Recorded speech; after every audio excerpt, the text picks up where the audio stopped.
Hello everyone, welcome to Anecdote with Deepan. In this video, we will talk about study abroad options and visa application process. Today we have a special guest who came to pursue a master's in abroad. So welcome Somya. Hi Deepan. Hi everyone. Thank you for having me here. Nice to meet you. So before we jump into this video, could you tell us a bit about yourself and about your academic background? So I come from New Delhi, India.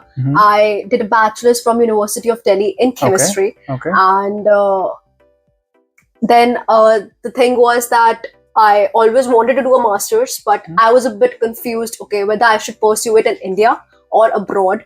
But I think because of the COVID pandemic, I was kind of devoid of, developing myself professionally. And I think I lacked those skills because, every person, like whether male or female, they always want to, have a good job and be financially stable and everything. So I thought like maybe going abroad, seeing the environment there would be a better option for me, to develop myself, both personally and professionally. Yeah, that would be a bit challenging for you to try in the COVID time. Of course it was, because my family, you know how Indian parents are, right? Exactly. And they are kind of possessive about their children. So my mom, she was completely against me for me going abroad, togetherness, that closeness. But I mean, and she kind of felt, she was kind of scared because she thought like I'll be alone outside. Okay. Of course. Every students are like that. Yeah. So I had to kind of, they didn't think that I'm mature enough, like to take decisions independently, like to understand or to have a right conscience. And I was just 21 years old. Okay. So yeah, that is a very young age, when you have to decide, okay, I'm going abroad and that too all alone.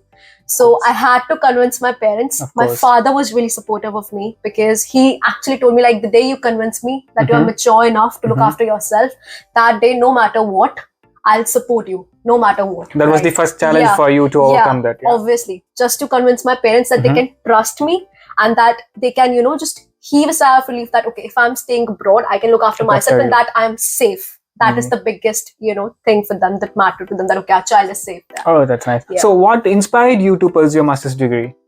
So, because I started my bachelor's in 2019 and as you all know, in 2020, COVID came and everything was shut, right?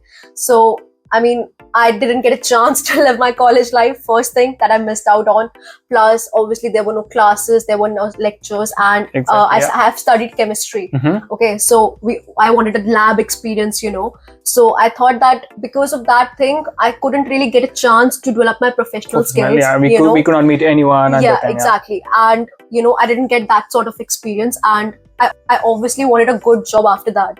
And for that, I think I lacked those skills that could actually land me a good job or that could help me clear an interview or even get interview calls in the first place.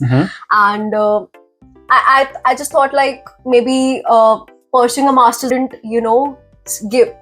I wouldn't be able to develop myself that better, I would say, than I thought I would abroad. Like I had my friends already who were studying abroad and they used to tell me, okay, how they actually teach there and they're like more practical in their you have suggestions towards your friends. So like initially I wanted to go to Canada because I had my family there before and my parents were kind of okay with that because they thought, okay, she'll have a support with her, if something goes wrong, there's someone who can look after her, right? So I started looking for courses there, but none of the courses appealed me that much, that were like according to my needs or what I expected.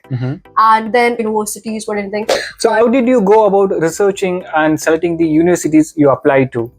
So when I decided on so basically in Canada, since I wanted to go for a master's degree, but I had a 3-year bachelor course, right? So in Canada, the universities have a rule of they would only accept those students for master's degree that have a 4-year bachelor degree. Okay. So that was like a big no for me.